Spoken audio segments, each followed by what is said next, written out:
오늘 우리 예배 가운데 홀로 임재하시어 영광 받아 주옵소서. 우리를 축복하여 주옵시고 하나님의 거룩한 영으로 충만케 하여 주옵소서. 예수님의 이름으로 기도하옵나이다. 아멘. 옆에 계신 분하고 인사 나누시겠습니다. 반갑습니다. 사랑합니다. 오늘 이사야서 29장 말씀을 중심으로 해서 가장 기이한 일이라 하는 제목으로 말씀을 드리겠습니다.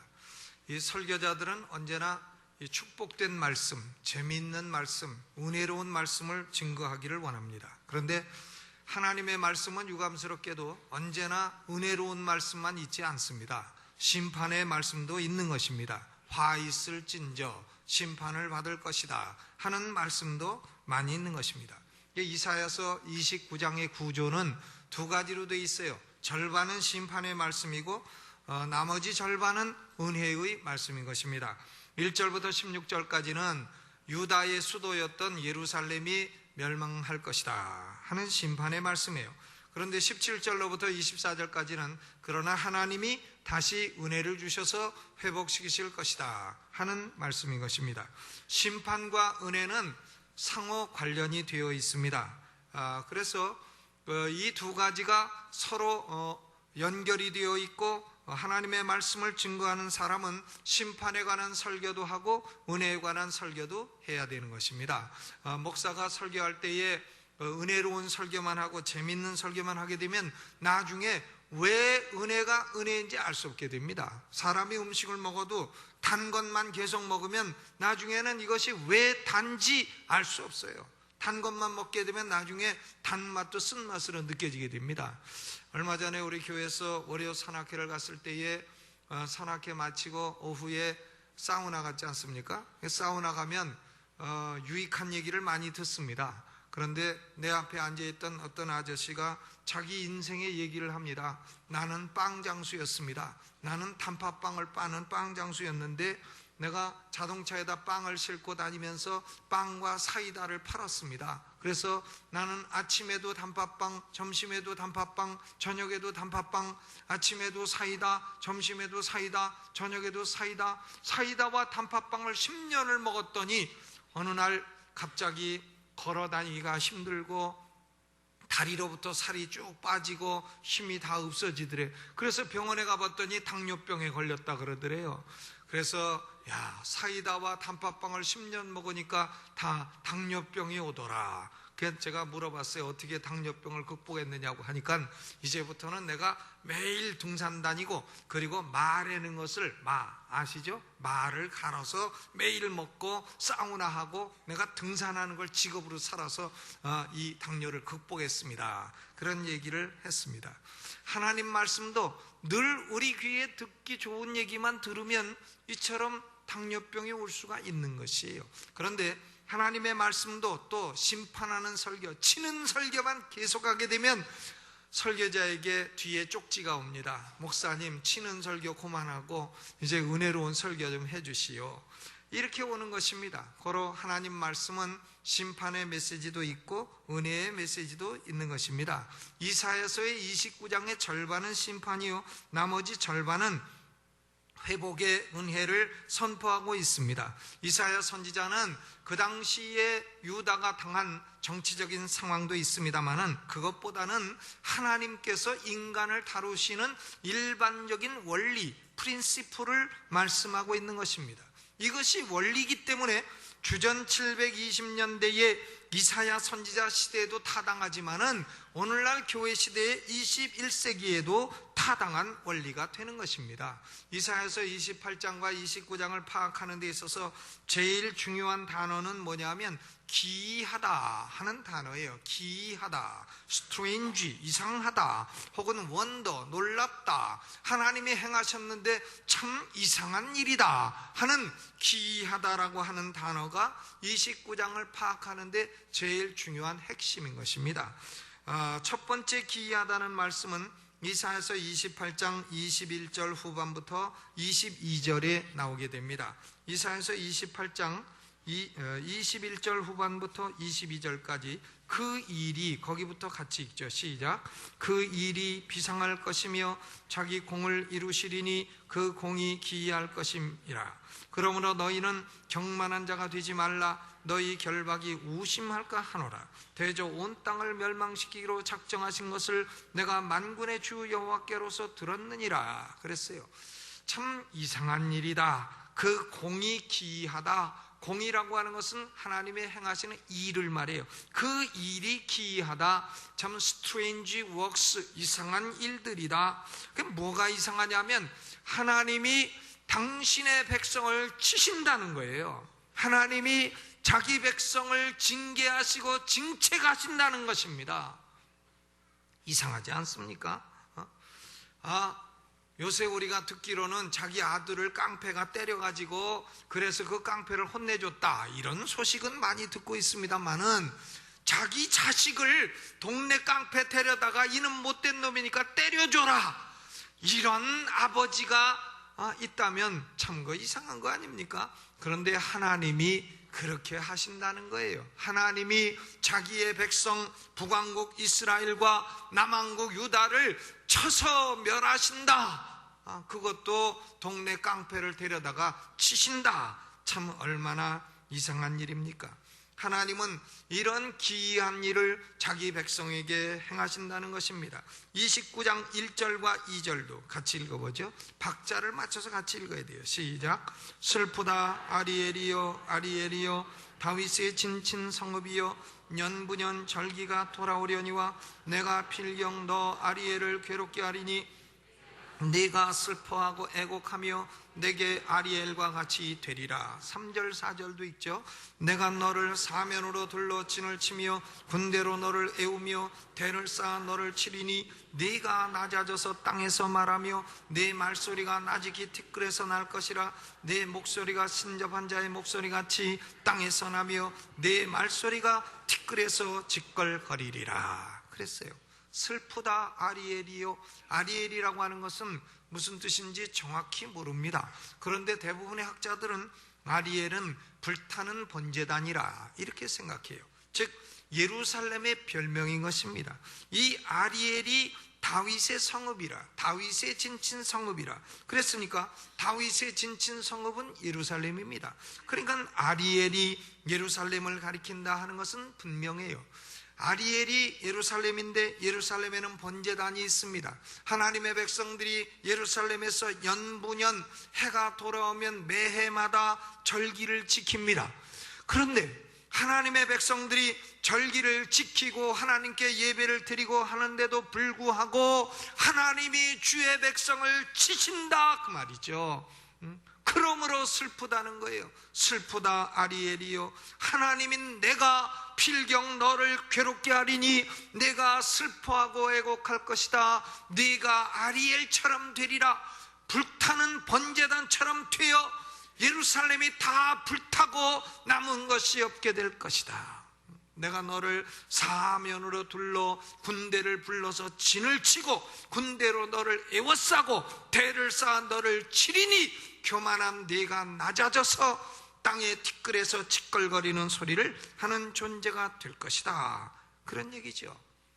하나님이 이방 백성을 들어가지고 하나님의 백성 이스라엘과 유다를 치신다는 거예요. 그러면 이방 백성들은 아수르 군대와 바벨론 군대들은 교만해져서 야 우리가 강하여 여호와의 백성을 쳤구나, 여호와도 별거 아니구나 이렇게 생각하겠지만 그러나 하나님은 그 하나님의 백성을 친 군대도 그냥 두지 아니하시겠다는 겁니다. 5절로 8절까지를 읽어보죠. 시작. 그럴지라도 네 대적의 무리는 세미한 티끌 같겠고 강포한 자의 무리는 불려가는 기어 같으리니 그 일이 경각간에 갑자기 이를 것이라. 만군의 여호와께서 병력과 지진과 큰 소리와 회리바람과 폭풍과 맹렬한 불꽃으로 그들을 징벌하실 것인즉 아리엘을 치는 열방의 무리 곧 아리엘과 그 보장을 쳐서 공곡해 하는 모든 자는 꿈같이 밤에 환상같이 되리니 줄인 자가 꿈에 먹었을지라도 깨면 그 속은 여전히 비고 목마른 자가 꿈에 마셨을지라도 깨면 곤비하며 그 속에 갈증이 있는 것 같이 시온산을 치는 열방의 무리가 그와 같으리라 그랬습니다. 여러분, 하나님의 백성을 하나님이 치시고 징계하십니다. 하나님의 백성을 치실 때에 아수르와 바벨론이라는 나라를 들어 쳤습니다. 그런데 아수르 바벨론이 하나님 앞에 교만해졌어요. 우리가 강하여 여호와의 백성을 쳤다, 여호와가 우리 앞에 어찌 서겠느냐, 교만해졌어요. 그러므로 하나님이 그들을 병력과 지진과 회리바람과 폭풍과 불꽃으로 아수르와 바벨론을 쳐서 경각간에 졸지에 하루아침에 그들을 멸망시키실 것이다, 그런 얘기입니다. 그들이 남의 나라를 쳐서 하나님의 백성을 쳐서 전리품을 취했을지라도 그것은 마치 꿈에 맛있는 음식을 잔뜩 먹은 것과 같고 꿈에 달콤한 포도주를 잔뜩 먹은 것과 같을 것이다. 꿈에 잔뜩 먹고 꿈에 잔뜩 마시고 깨면 배부릅니까? 꿈에 잔뜩 먹었는데 팔보채와 갈비와 닭도리와 잔뜩 먹었는데 깨면 배부릅니까? 꿈에 나폴레옹 꼬냑과 포도주와 사이다와 콜라를 잔뜩 먹으면 깨어나면 시원합니까? 아수르와 바벨론이 하나님의 백성을 쳐도 결국 그들이 빼앗은 것은 결국 꿈에 취한 것과 같을 것이라. 근데 꿈에 해도 진짜로 일어나는 게 있습니다. 그건 뭐냐면 꿈에 소변 보면 깨나 보면 그건 뭐 확실히 일어났어요. 다 축축해졌습니다. 하나님이요, 오늘 우리가 생각할 것은 하나님은 하나님의 교회를 징책하시는가? 하나님이 하나님의 교회를 치시는가? 하나님이 예배를 정기적으로 드리는 하나님의 교회를 치시는가? 우리는 이 질문에 대해서 그렇다고 대답해야 됩니다. 하나님은 하나님의 교회도 치신다. 하나님께 정기적으로 년부년 절기를 지키고 예배를 드리는 하나님의 교회도 치신다. 이렇게 믿어야 되는 겁니다. 나는 예배를 드리고 있으니 나는 액땜을 했다, 이렇게 생각하지 마세요. 베드로전서 4장 7절에 보니까 하나님의 집에서 심판을 시작할 때가 되었나니 만일 우리에게 먼저 하면 복음을 순종치 아니하는 자들의 그 마지막이 어떠하냐 그랬어요. 하나님의 심판은 하나님의 집으로부터 먼저 시작되는 겁니다. 그리고 나서 복음을 순종치 아니하는 자들에게 나아가는 것이다 그랬어요.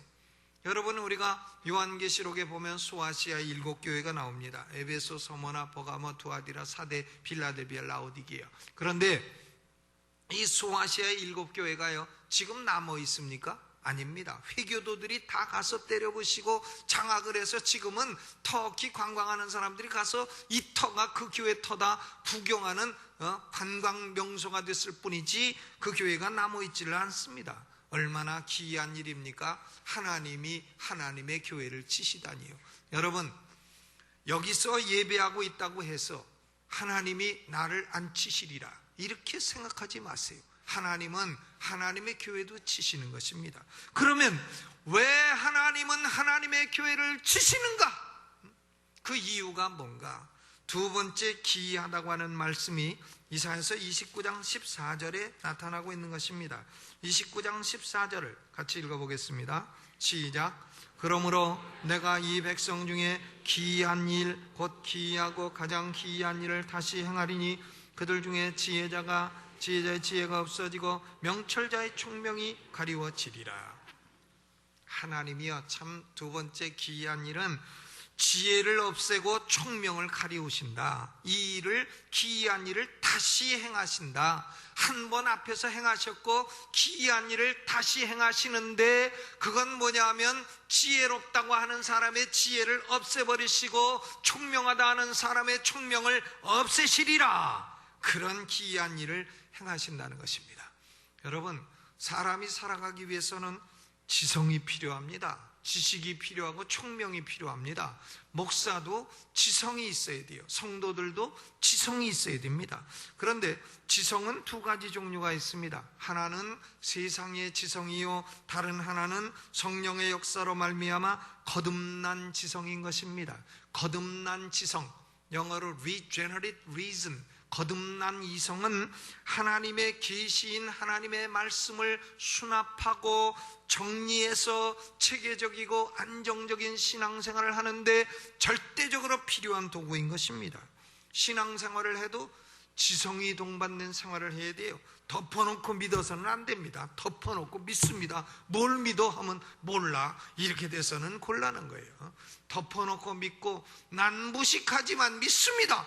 이렇게 나가는 것도 한계가 있는 거예요. 언제나 지성이 동반되지 않는 신앙생활은 역기능이 따르게 되기 때문인 것입니다. 그런데요, 거듭난 지성은 우리 신앙생활의 체계와 안정을 주지만 거듭나지 못한 지성, 세상의 지혜는 하나님의 말씀을 대적합니다. 하나님을 대적합니다. 1950년에 영국의 유명한 철학자가 노벨 문학상을 탔습니다. 그 사람 이름이 버트란드 러셀이라는 사람인데요, 이 버트란드 러셀이라는 사람은 40여 권의 책을 저술했습니다. 그럼에도 불구하고 그는 하나님을 만나지 못한 무신론자가 되었어요. 회의론자가 되었습니다.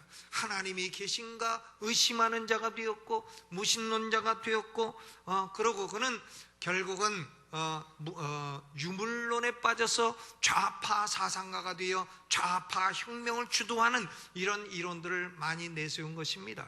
이것이 세상 지혜예요.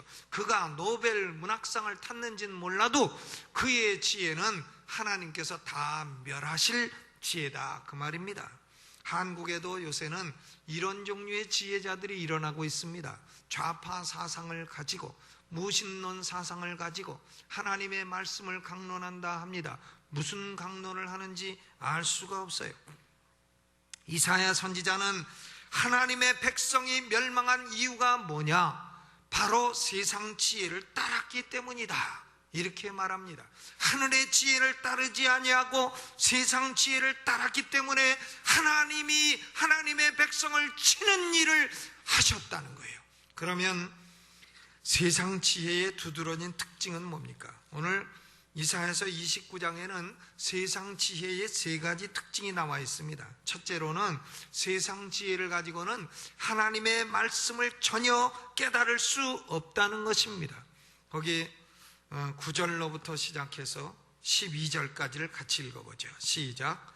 너희는 놀라고 놀라라. 너희는 소경이 되고 소경이 되라.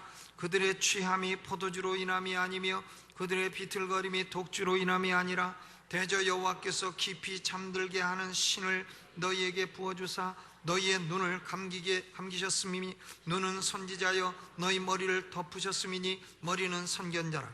그러므로 모든 묵시가 너희에게는 마치 봉한책의 말이라.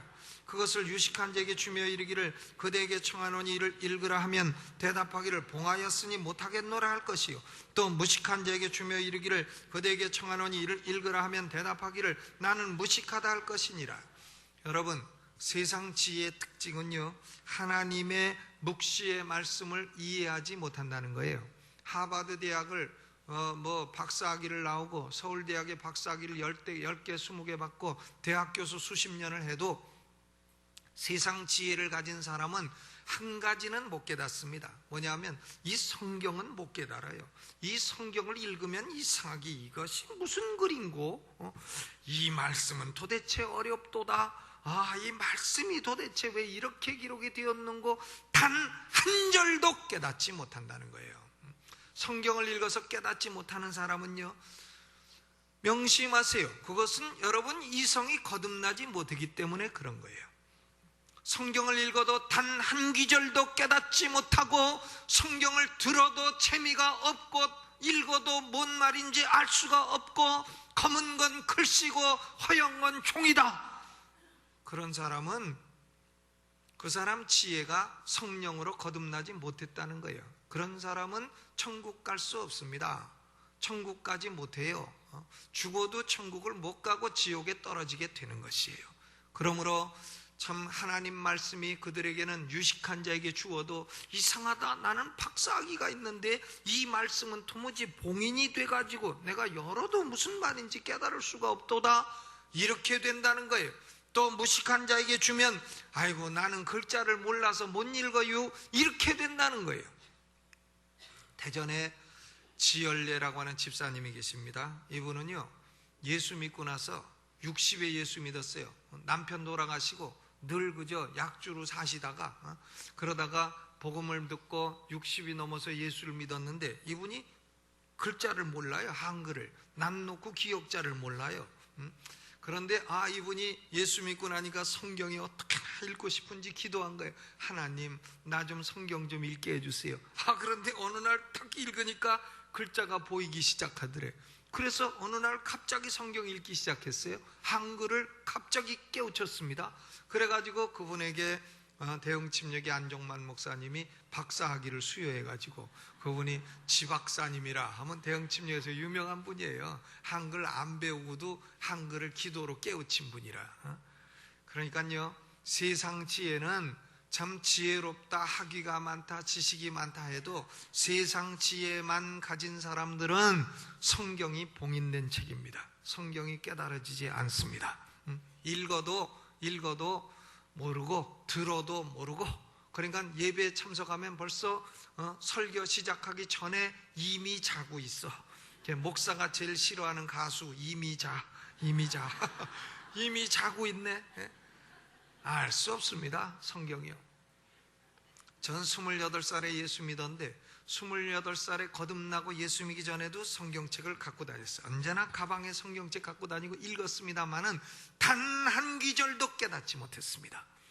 성경은 내게 봉인된 책에 불과했어요. 그런데 예수 믿고 나니까 그때부터 성경이 깨달아지고 재미있어지기 시작하고, 설교를 들으면 알기 시작하고 설교가 재미있어지기 시작하고, 이렇게 됐던 것입니다. 세상 지혜의 첫 번째 특징은요, 성경을 깨닫지 못한다는 겁니다. 두 번째로 세상 지혜의 두 번째 특징이 29장 13절에 기록되어 있습니다. 13절을 봉독하죠. 시작. 주께서 가라사대 이 백성이 입으로는 나를 가까이 하며 입술로는 나를 존경하나 그 마음은 내게서 멀리 떠났나니 그들이 나를 경외하면 사람의 계명으로 가르침을 받았을 뿐이라 그랬어요. 예배를 드려도 입술로만 드리지 마음으로 예배를 드리지 않는다는 거예요. 세상 지혜자들도 교회 올 수 있지요. 교회 와서 목사가 뭐라고 떠드는가 들어볼 수 있지요. 그런데 마음은 와 있지 않습니다. 입술만 와서 예배를 드리지 마음은 와 있지 않다는 거예요. 그리고 그들의 마음에는 무엇으로 가득 차 있느냐? 세상 사람의 가르침으로 가득 차 있다. 그러면 세상 사람의 가르침은 뭐냐? 거기 16절입니다. 16절 세상의 가르침이죠. 읽어봅니다. 시작.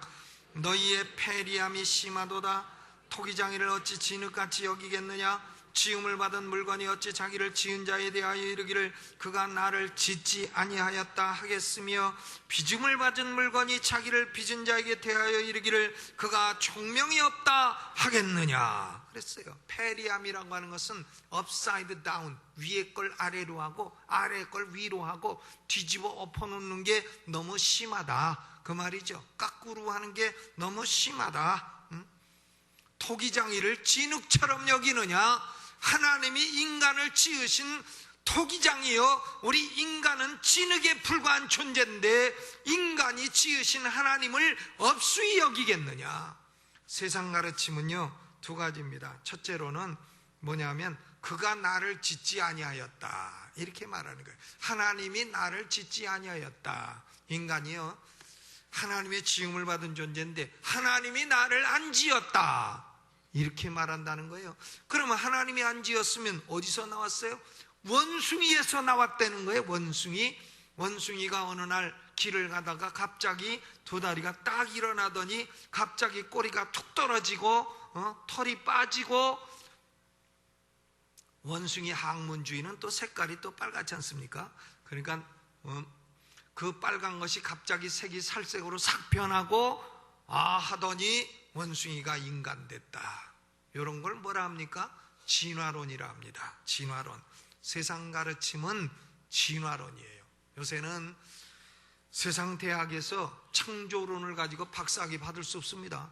저는 창조론 가지고 박사학위 받았다는 사람을 못 봤어요. 전부 다 진화론에 근거해서 논문을 써야 박사가 되는 거예요. 그런 사람들이 대학에서 가르칩니다. 학위를 받고.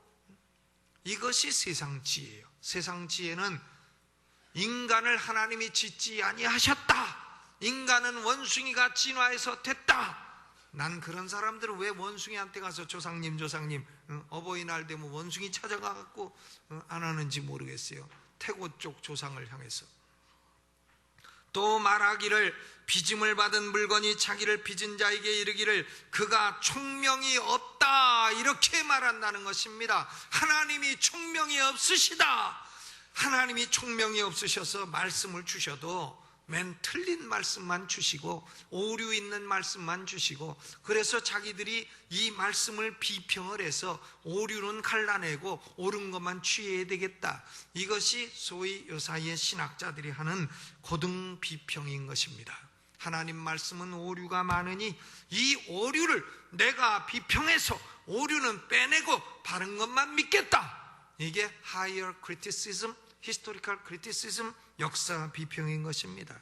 원래 역사가들이 역사 자료를 쓸 때는 믿을 수가 없기 때문에 그걸 비평을 해서 믿을 수 없는 건 빼내고 믿을 수 있는 것만 사용을 합니다.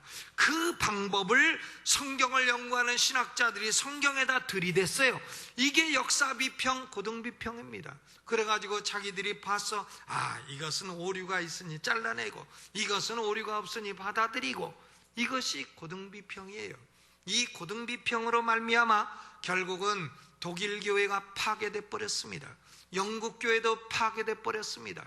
고등 비평을 하는 사람들은 학자에 따라서 차이는 있을지언정 대부분이 부활을 부인하고 그리스도 예수의 재림을 부인하고 예수 그리스도의 피로 우리의 죄가 사함을 받는다고 하는 속죄의 교리를 부인합니다. 제가 존경하는 목사님은 스펄전 목사님이죠. 이 스펄전 목사님이 이런 자유주의 신학, 이런 고등비평에 대항을 했습니다. 그래서 이 자유주의 신학과 고등비평을 따라가게 되면 영국 교회는 하강될 것이다. 끊임없이 밑으로 미끄러져 떨어져 버릴 것이다. 이것이 소위 유명한 하강 논쟁, 다운그레이드 컨트로버시인 것입니다. 그런데 그 당시에 영국 목사들이 스펄전을 내쫓았어요. 너 혼자 잘 믿어라 하고 교단에서 내쫓았습니다. 그 이후로 영국 교회는 곤두박질 치기 시작했어요. 저는 지금도 스펄전을 존경합니다. 저는 진화론과 고등비평을 가르치는 자들에게 상아탑 안에서 철밥통 안고 말하지 말고 목회 현장으로 나와서 성도들에게 설교하고 교회를 부흥시키라고 말하고 싶습니다. 부활이 지나갔다고 하면 구원받는가? 재림이 없다고 하면 교회가 부흥되는가? 말하고 싶습니다. 그러므로 세상지에는 두 번째로 참된 신앙이 없어요. 마음으로 하나님을 가까이 하지 않는다는 것입니다. 세 번째, 세상지의 특징은 뭡니까? 15절을 읽어봅니다. 15절 시작. 화 있을진저 자기의 도모를 여호와께 깊이 숨기려 하는 자여 그 일을 어두운 데서 행하며 이르기를 누가 우리를 보랴 누가 우리를 알랴 한다 그랬어요. 세상 지혜를 가진 사람들은 겉으로는 지혜롭습니다. 그러나 속으로는 어두운 데 가서 깊은 데 가서 죄악을 행합니다. 하나님이 내가 행하는 걸 보시랴, 하나님이 내가 행하는 걸 들으시랴. 어두운 데 가서. 제가 얘기를 들으니까 지난주에 TV에서 그 묻지마 관광에 대해서 나왔다. 우리 전도사님이 그걸 보고 나한테 얘기를 해줬는데 남자와 여자가 묻지마 관광에 가가지고 같이 차를 타고 하루 종일 이상한 짓 하고 놀다가 저녁 때 되면 집에 들어간다. 그럼 남편이 어디 갔다 왔어? 하면 학교 학부모 회의 갔다 왔어? 이러고선 바람 피고 와갖고 그 짓을 한다는 거예요. 누구하고 놀았는지 이름도 몰라요, 성도 몰라. 이런 묻지마 관광이 대한민국에 지금 유행하고 있다, 이런 얘기죠. 하나님의 백성들이 왜 망하느냐? 바로 이런 세상 지혜를 따르기 때문에 망한다고 하는 것입니다. 하나님은 이런 세상 지혜를 미련한 것으로 만들어 버리시겠다고 말씀하셨어요. 여러분, 이사야서 29장에는 첫째로 하나님은 당신의 백성을 치신다. 참으로 이상하다. 그 왜 치시느냐? 하나님의 백성이 세상 지혜를 따르기 때문에 치신다. 그런데 세 번째로 기이한 일이 약속되어 있습니다. 그것은 이사야서 29장 17절로부터 19절까지의 말씀입니다. 같이 봉독하죠. 17절로부터 시작. 미구의 레바논이 기름진 마트로 변하지 않겠으며 기름진 밭이 삼림으로 여김이 되지 않겠느냐? 그날의 귀머거리가 책의 말을 들을 것이며 어둡고 캄캄한 데서 소경의 눈이 볼 것이며 겸손한 자가 여호와를 인하여 기쁨이 더하겠고 사람 중 빈핍한 자가 이스라엘의 거룩한 자를 인하여 즐거워하리라. 22절로 24절도 있습니다. 시작.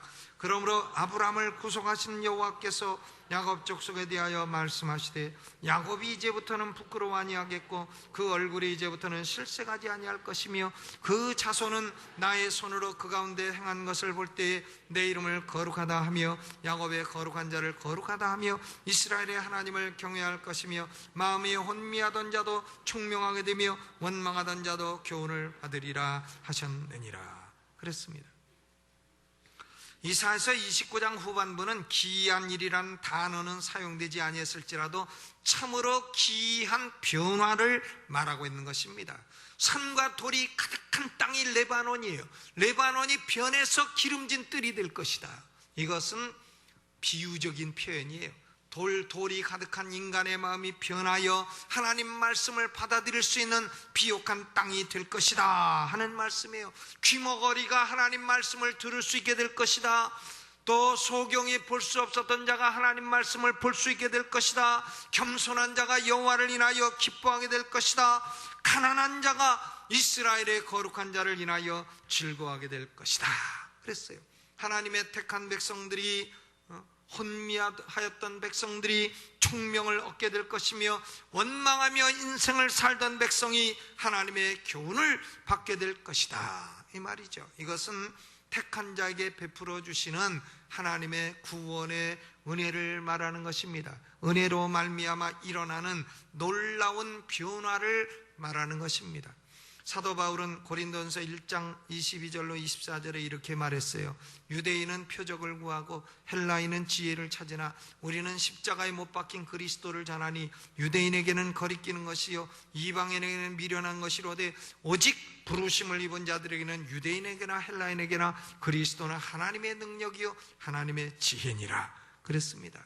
여러분, 그리스도 예수를 믿는 자는, 우리의 죄를 위해서 십자가에 못 박혀 피 흘리신 그리스도 예수를 믿는 자는 오늘 말씀하신 대로 하나님이 이 봉인된 책을 열어주시는 거예요. 성경을 깨닫기 시작하는 겁니다. 그리고 마음에 기쁨이 없던 자에게 기쁨을 주시고 총명이 없던 자에게 총명을 주시고, 그리고 인생의 삶의 철학도 없고 삶의 원리도 없던 자에게 하나님의 하늘의 교훈을 베풀어 주신다고 하는 것입니다.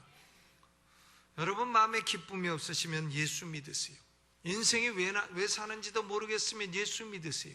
그리고 하나님 말씀인 성경을 알고 싶으시면 예수 믿으시기 바랍니다. 예수를 믿어야 이런 체험이 일어나게 되는 거예요. 하나님께 하나님 나 좀 축복해 보시오. 그러면 내가 믿겠나이다. 이렇게 하지 마세요. 축복과 체험이 먼저가 아니에요. 믿으면 체험이 오는 겁니다. 그리스도 예수를 믿으면 그 다음에 성경도 열리고 기쁨도 오고 은혜와 능력도 체험하고 사람의 심령이 레바논같이 산과 돌로 가득하던 심령이 기름진 밭으로 변하는 역사가 일어나게 되는 것입니다. 세상 지혜는 심판과 멸망을 가져옵니다. 그러나 하나님의 지혜는 하나님 경외함과 총명과 교훈과 축복을 주는 것입니다. 십자가에 못 박혀 죽으시고 부활하신 그리스도를 믿는 이 믿음은 세상 사람들이 보면 참으로 어리석은 믿음이에요. 미련한 자라 합니다. 어쩌다가 예수를 믿느냐. 제가 28에 예수 믿고 그리고 32살에 신학교에 들어가서 신학을 다닐 때 제 동창들이 대학 동창들이요, 법과대학 동창들이 저보고 돌았냐 그랬어요. 네가 어쩌다가 그렇게 됐느냐고. 저는 공부하느라 고생했고 10년을 공부했고 공부하느라 배고팠고 그랬습니다. 그런데 그들은 돈 벌고 출세하고 뭐 국회의원도 되고 변호사 되고 법관 되고 다 됐어요. 그런데 전 그들이 지금 부럽지 않습니다. 전 그거 거저줘도 안 하겠어요. 홍준표가 저거 동창인데 그것도 유명한 헛소리를 또 해가지고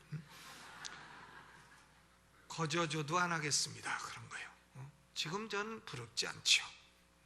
저는 세상의 지혜를 따르지 않습니다. 하나님의 지혜인 말씀을 알고 말씀을 깨닫고 이 말씀에 기록된 대로 못 살아서 그렇지 이 말씀대로 살고자 하는 이 한 가지 욕망을 가지고 살아가고 있는 것입니다. 거기서 기쁨이 오고 즐거움이 오고 성경이 열리고 거기서 총명과 교훈이 오고 인생을 살되 7, 80년만 보고 사는 것이 아니라 영원 내세를 보고 살아갈 수 있는 이런 지혜가 열리게 되는 줄로 믿으시기를 주님의 이름으로 축원합니다. 세상 사람들은 십자가를 미련하다 합니다. 그러나 십자가만이 참된 지혜요 하늘의 총명이요 하나님의 능력인 줄로 믿으시기를 주의 이름으로 축원합니다. 여러분, 목사가 할 수 있는 말은 그거예요. 예수 믿으세요.